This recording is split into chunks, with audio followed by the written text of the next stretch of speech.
Dans cet exercice, nous allons travailler une boucle, la boucle compteur. On appelle ça la boucle for next. Alors, nous allons préparer notre travail ici avec la feuille Excel. Donc, je vais ici mettre en B1 une valeur, voilà.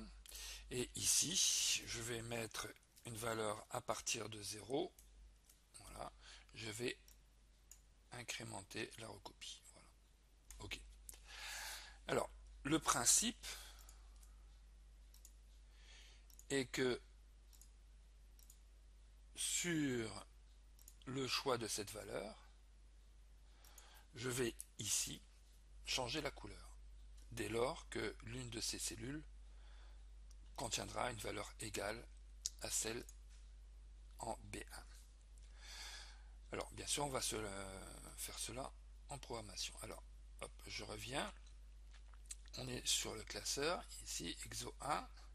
On a inséré un module, voilà, F4, propriété, non, je ne vais pas le faire parce qu'avec mon, je vais voir, F4, ok. Donc ici, je vais pouvoir faire renommer exercice, voilà.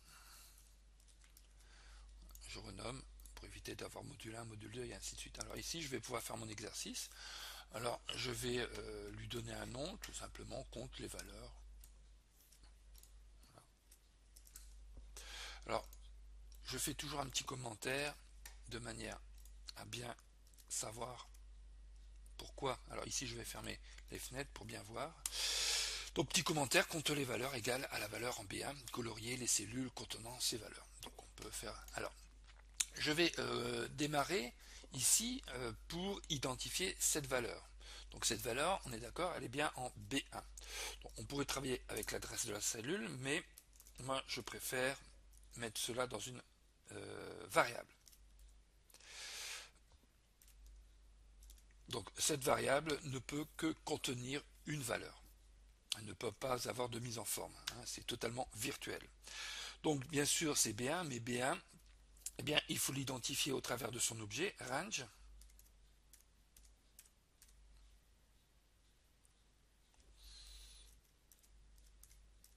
Voilà. OK. Donc c'est bien l'objet range, B1 chaîne texte entre guillemets, et c'est la valeur de la cellule que je récupère.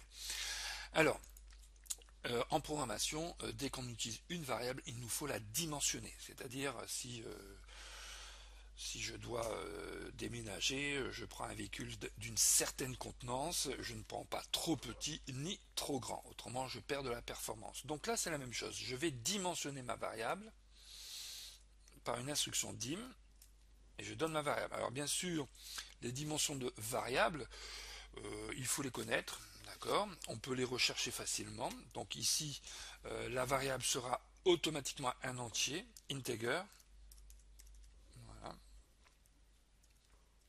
entier. Ok. Alors, je vais vous donner ici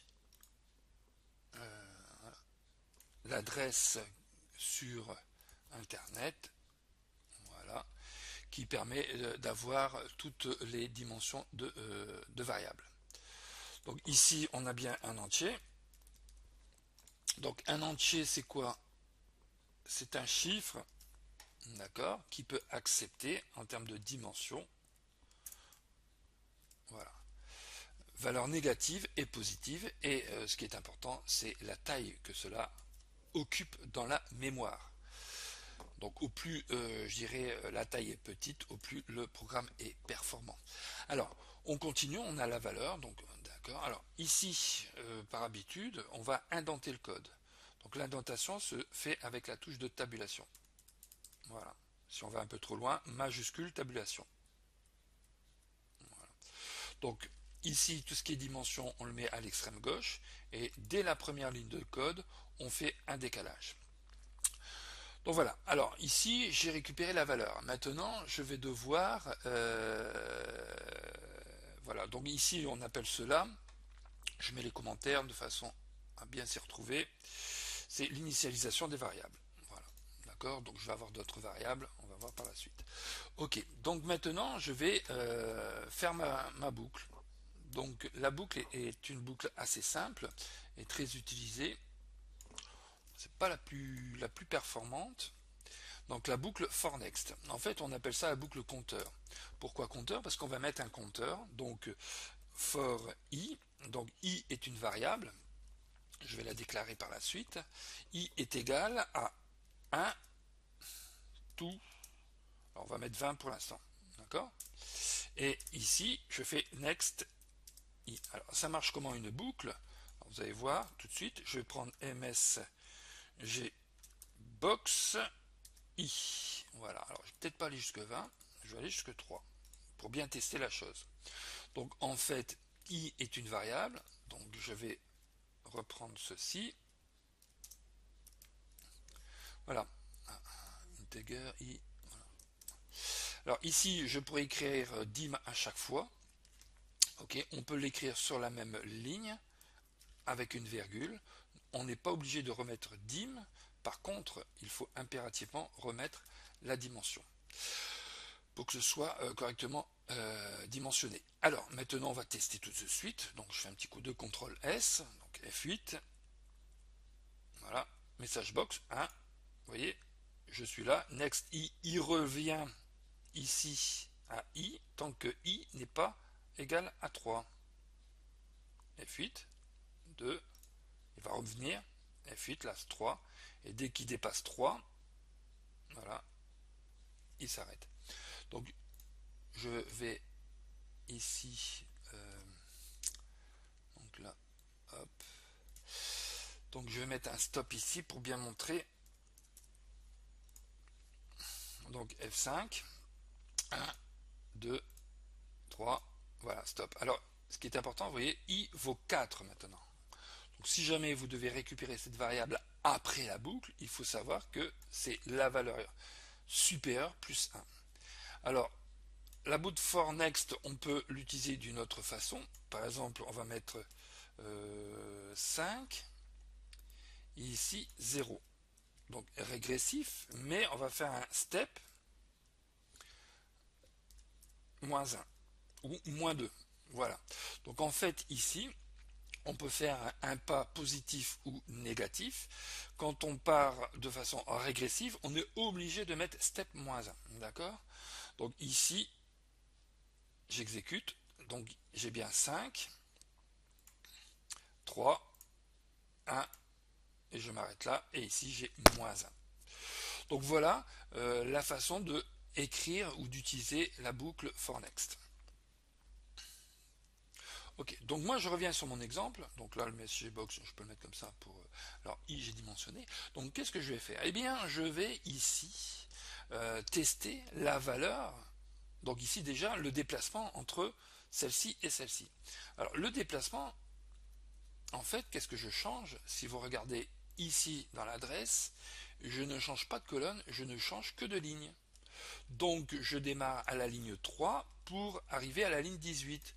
Donc ça, voilà, je fais 3 à 18. Donc I représente quoi? Mes numéros de ligne. Numéro de ligne de la colonne B. Donc c'est cette valeur qui devient variable. Ok, eh bien je vais reprendre ceci. Voilà. Et pour le déplacement, je vais enlever cette valeur. Alors, on a déjà vu, vous connaissez déjà la concaténation. Donc le caractère esperluette, le et commercial, et je mets la valeur i en variable. Donc là, pour l'instant, bien sûr, en phase de travail, je vais faire un select. Donc F5, donc là, bien sûr, ça va trop vite. Donc on va faire F8. Voilà. Alors, un conseil quand vous faites une boucle, hein, d'accord, toujours vérifier que cela fonctionne avant de faire un traitement, parce qu'on peut avoir des boucles sans sortie. Donc ça plante le programme. Aussi quand vous lancez une boucle, toujours à faire un CTRL S, enregistrer le fichier. Donc voilà, je sais me déplacer. Maintenant que je sais me déplacer, je vais comparer ceci à ceci. Donc je rappelle que ce qui est en rouge est ici dans ma valeur, dans la variable. Donc je vais faire un test conditionnel. Donc c'est le si, tout simplement, hein, de la fonction conditionnelle sous Excel, sauf que ici on va l'écrire if, d'accord, alors je fais un test bidon pour l'instant, if 1, then, voilà, donc c'est, voilà, donc voilà ma condition if, du moins au niveau de la syntaxe, et ici je fais une indentation, d'accord. Donc en fait, j'indente à chaque fois que j'entre dans un bloc d'objet. Donc là, j'ai un bloc d'objet, là, j'ai un bloc d'objet d'instruction. Alors, bien sûr, le titre, c'est pas égal à B, c'est quoi? Eh bien, hop, je vais reprendre ceci, je vais mettre là, et là, bien sûr, je ne fais pas une sélection, je regarde une propriété, value. Ok? Est-ce que la valeur contenue dans cette adresse, dans cet objet, dans cette cellule, est égale à la valeur que j'ai mis ici dans ma variable? Voilà. D'accord? Donc, ici, on va dire que c'est vrai. C'est l'argument qui sera renvoyé si c'est vrai. Et ici, c'est l'argument qui est renvoyé si c'est faux. Voilà. Donc, pour toujours un souci de vérification, on va faire un, voilà, select, suivi d'un stop. Voilà. Donc, petite syntaxe, je peux écrire ceci comme ça. Ça marche, d'accord, mais je peux, hein, pour des petites instructions comme ceci, mettre deux points et l'écrire sur la même ligne. CTRL S, F5.